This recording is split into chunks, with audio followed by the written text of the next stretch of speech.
मी प्राध्यापिका मेधा दाते, लेखक क्रमांक 264, 20 सप्टेंबर, चतुर्वेदी एस के काका. एस के काका त्यांच्या करिअरमध्ये भरपूर पुढे गेले. अनेक वर्ष संपादक पद त्यांनी भूषवले. सकाळचे पुणे विद्यापीठाचे पत्रकारिता विभागाचे डीन पदही तिथेही ते कार्यरत होते. टिमोविने त्यांनी टिळक महाराष्ट्र विद्यापीठाने त्यांना डिलीट पदवी दिली. त्यांना राज्य सरकार आणि केंद्र सरकारचे अनेक पुरस्कार मिळाले. केसरीचे सल्लागार संपादक म्हणून त्यांनी काम पाहिलं. एकूण त्यांनी आयुष्याची 55 वर्ष पत्रकारितेसाठी घालवली. त्यांची वेदांवर सकट 40ची पुस्तकं प्रकाशित आहेत आणि त्यांच्या पुनरावृत्त्या निघालेल्या आहेत.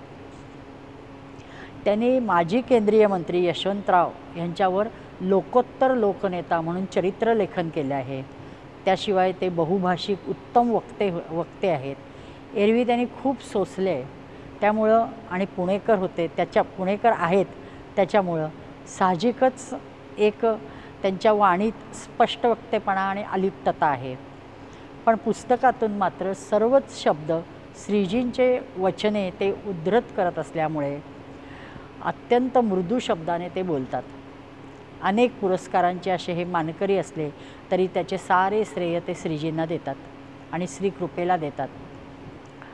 कारण आयुष्याचे चीज कशात आहे म्हटले तर त्यांचे स्पष्ट एकच वाक्य की परम सद्गुरू श्रीजींची भेट आणि त्यांची कृपा हे उत्तर ठरलेले असे. आपल्याकडे द्विवेदी त्रिवेदी अशी आडनावे असतात. कारण काय तर पूर्व पिढ्यांमध्ये कोणीतरी 2 वेद 3 वेद अभ्यासलेले असतात, मुखोद्गत केलेले असतात, किंबहुना त्यात ते रत झालेले असतात. त्यामुळे त्यांना कौतुकाने मिळालेल्या ह्या उपाध्या असतात आणि पुढे तेच त्यांच्या वंशजांनी आडनाव म्हणून लावलेले असतात. म्हणजे आडनाव रूपात फक्त शिल्लक राहतात. पण इथे एस के काकांनी 4ही वेदांचा खराखुरी अभ्यास केला आहे.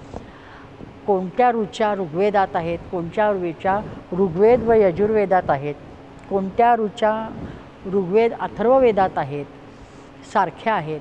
त्याशिवाय असंख्य ऋचा काकांच्या तोंडपाठ आहेत आणि म्हणूनच मी त्यांना चतुर्वेदी एस के काका असं म्हणते. काल 16 तारखेला त्यांना 88 वर्ष पूर्ण झाली. अद्याप त्यांचे अखंड भ्रमंती चालू आहे. श्रीकार्यात त्यांनी प्रचंड झोकून दिले आहे. या वयातील त्यांचा उत्साह पाहून देहाचे आपले कारण आपल्याला पुढं करायला लाज वाटते. शासनमान्य श्रीजींची जन्मभूमी खरगपूर पश्चिम बंगालची भूमी ताब्यात घेण्यासाठी आटोकाट ते प्रयत्नरत आहेत. अशा वेळी परोपरीने त्यांना मुख्यमंत्र्याची उणीव भासवते. त्यांच्या अनेक कामांना श्रीजींनी शाबासकी दिलेली आहे. त्यातील मला भावलेली जी शाबासकी आहे ती मी नमूद करते. माजी केंद्रीय परराष्ट्रमंत्री यशवंतराव चव्हाणांना 2 वर्ष सलग युनो परिषदेला जायची संधी मिळाली. त्यात एकदा रीतसर पत्रकार म्हणून त्यांनी काकांना सोबत नेले. तिथेही काकांनी संधी मिळेल तेव्हा प्रचार केला. अग्निहोत्राचा प्रचार प्रसार भरपूर ठिकाणी केला. परिषद उत्तम झाली.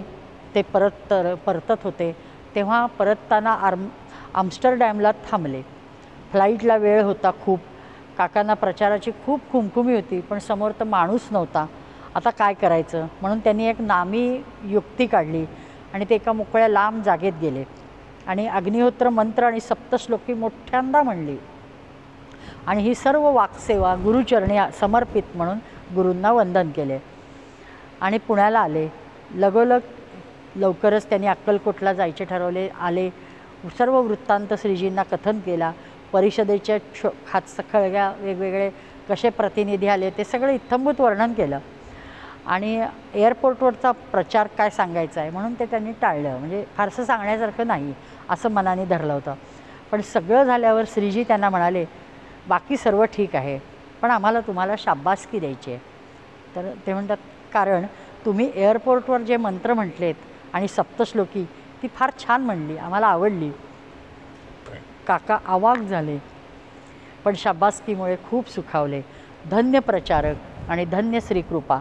नमस्कार.